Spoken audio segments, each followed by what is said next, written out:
Hello, welcome back to the channel. Today we are going to be talking about Wakanda Forever and pretty much just going through my thoughts on this film. So without further ado, let's just jump right into it. To start off with, let's just give off a bit of an overview in terms of my thoughts without any spoilers, and then we'll get into some more specifics. I really enjoyed this film. I think that this is probably the best written Marvel property film since Avengers Infinity War, bar none. There is no film that has come close to me in my eyes that has been this good, and I haven't really seen a property from Marvel since Infinity War that's even really come close to this. The closest thing I would say in terms of the quality of a film would be Spider-Man No Way Home.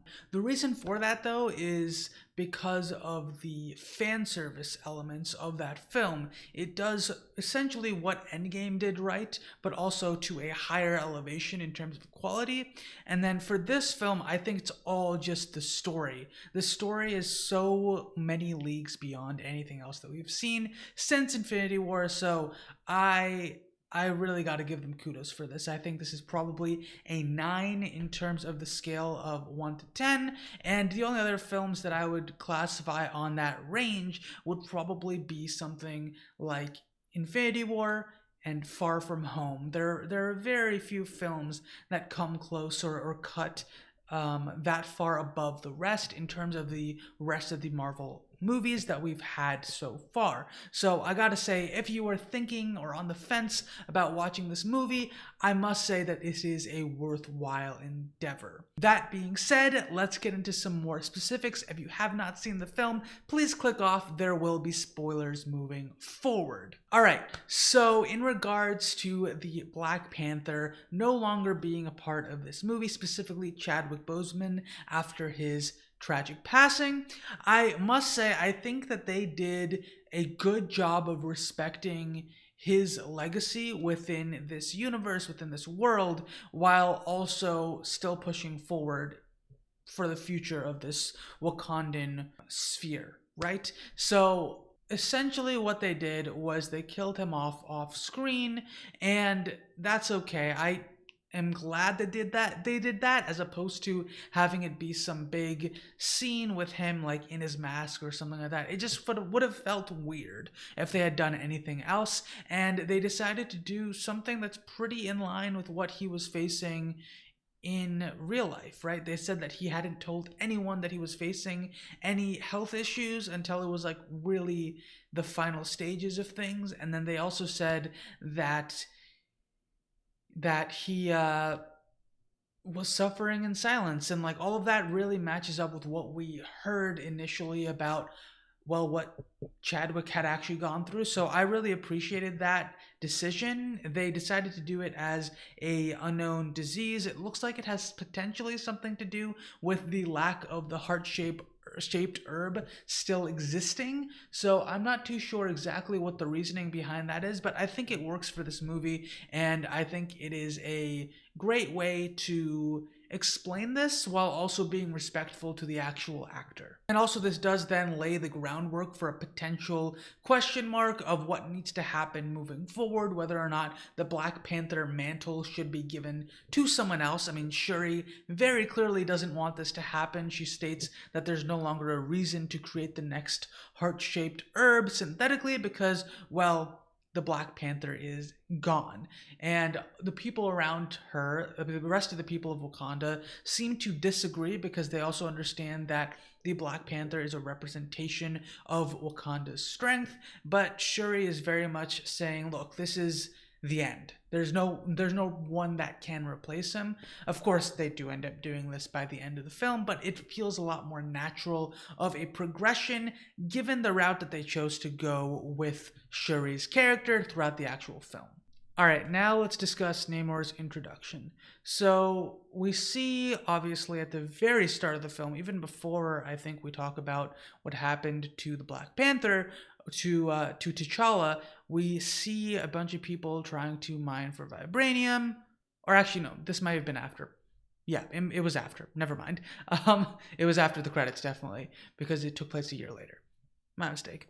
Namor's introduction ends up happening like right after we have all these sailors or these marines and whatever getting killed trying to find vibranium, and it turns out that they actually found Namor's city. So he goes over and talks to the Wakandans and kind of gets them to be like, hey, find the person who created this device to find and track vibranium. If you don't, I will come back here and attack you guys. Yeah, and I dealt with your defenses with relative ease, so have fun figuring out what you're gonna do next. And the Wakandans are all shook because they've never had to face an enemy with the capacity to use their technology against them, pretty much, right? To be able to use vibranium to the same level as them and to have the same level of stores of vibranium to use. So I really appreciated that. I thought it was pretty cool. I think it was a very interesting way to show this character in that he's not afraid to, create some fights, to create some enemies, to create some potential avenues for war later on down the line, because he's trying to protect his people, and that's the most important thing. So I think they did a great job with that. Now let's talk about RiRi Williams. Just generally speaking, in the film, I think that her presence was kind of unnecessary. Like she didn't have to be in this movie at all, apart from maybe if they wanted to do a post-credit scene with her, I think that would have been fine. But her presence in the film didn't really do anything. There was no reason for it, really. They just needed a scientist to create the device, and that could have honestly been anyone. You could have gotten some of the scientists from the Thor films. It could have been not Jane, but like her colleagues or something like that, like any of the other physicists. I forget what his full name is, but Eric, I believe, is what his first name was. He has a proclivity for being able to create machines, right? Through the initial Avengers film, we learned more about that. So I don't know to what level he was capable of being on more of the engineering side of things, but that would have been enough for us to see as viewers.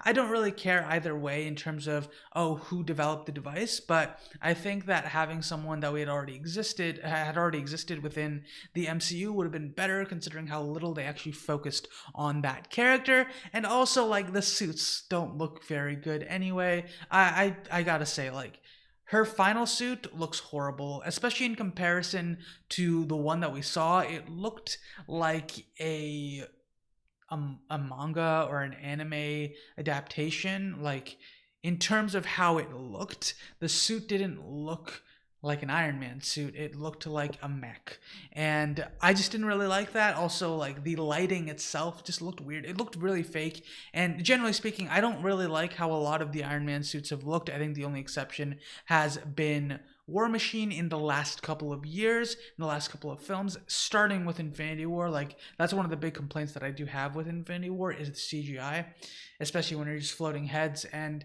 it just doesn't look right. For RiRi's actual story, I mean, I think she's a cool character. It would have been cool to see her actually be an integral part of the story, but she could have been plopped out and replaced with literally any scientist and just not had the Iron Man suit potential at all in the story, and it would have worked perfectly fine. So I think that her necessity in the film was definitely lacking, and if you guys disagree with that, please let me know, because I want to have a need for her in this film, and I just don't see it. Beyond that, I do really love the rest of this film, but her presence is one of the things where I'm like, this was unnecessary. This is one of the few things where I'm like, this drops it below a 10. This is one of the reasons why it's not a 10, and that is, for example, RiRi's character. She's just not really relevant to the story or necessary, apart from being the MacGuffin, I guess, at the start, to be like, oh, this is the only person that can create this item, and so we need to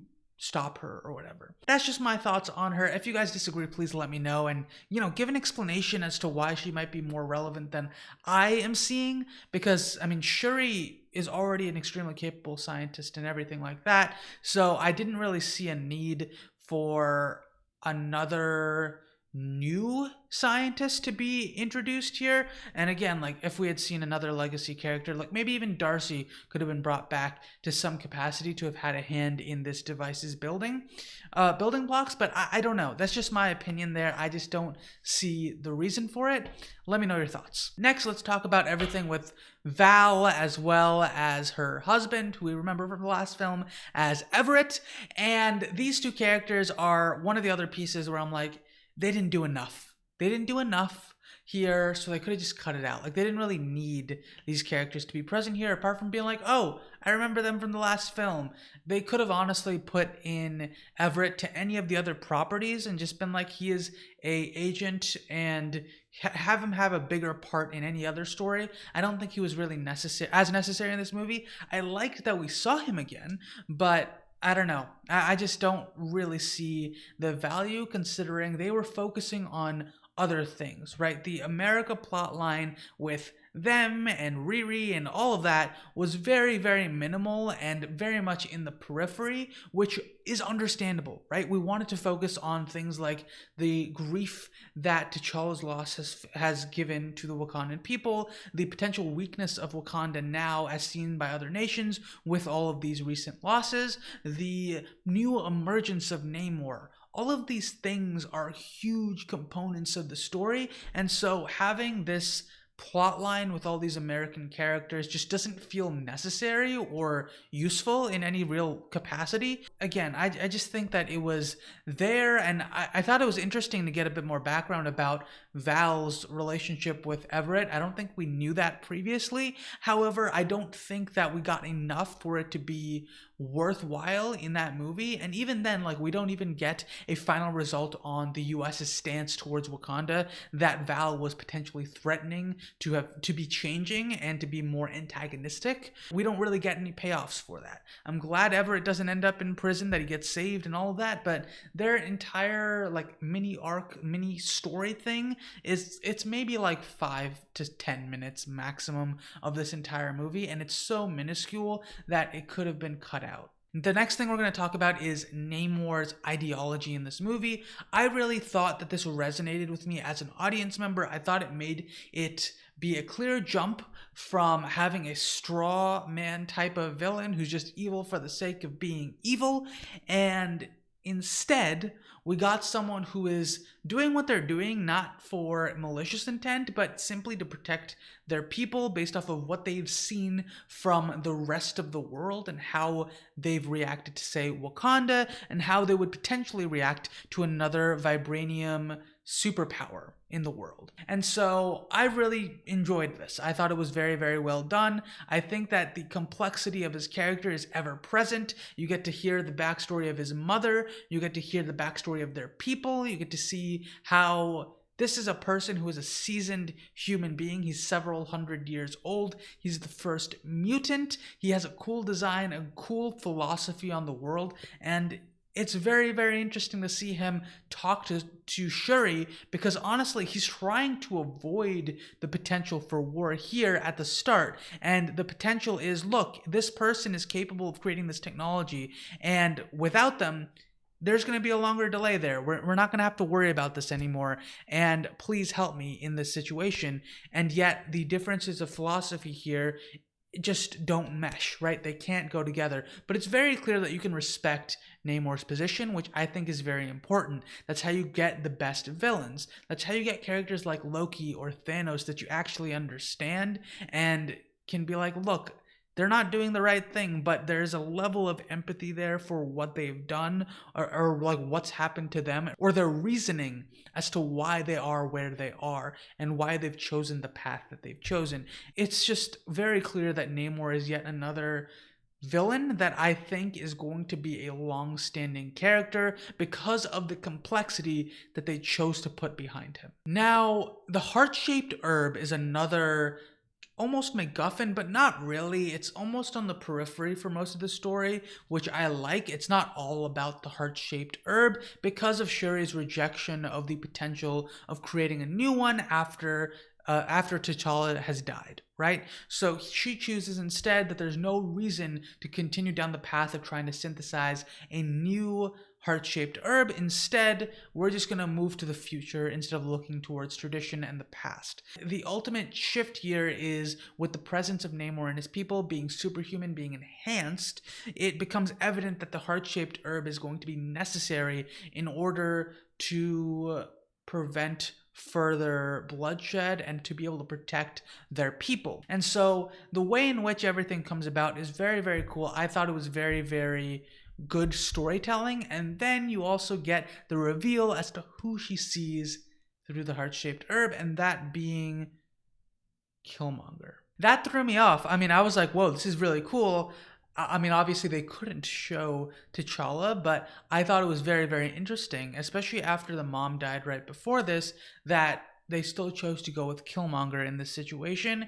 And then you see the differences of philosophy that Shuri potentially has when compared to the previous monarchs of Wakanda. So I really, really enjoyed that. I thought it was very, very cool. It brings about an interesting conflict within Shuri's character for the rest of the film, as well as potentially something that could be brought up again moving forward. And we'll have to wait and see. I mean, is Shuri going to be a more militaristic or more stand her ground type of ruler? Is she still going to be as noble as her brother? I don't know. And it's going to be interesting to see how they choose to deal with that moving forward. Obviously, this then brings about the return of the Black Panther. It does also bring about another gripe that I had said, which, again, the suits in the final battle, I just don't love them. I hate the airbrush look, and it looks especially horrible when you have that CGI background. It just looks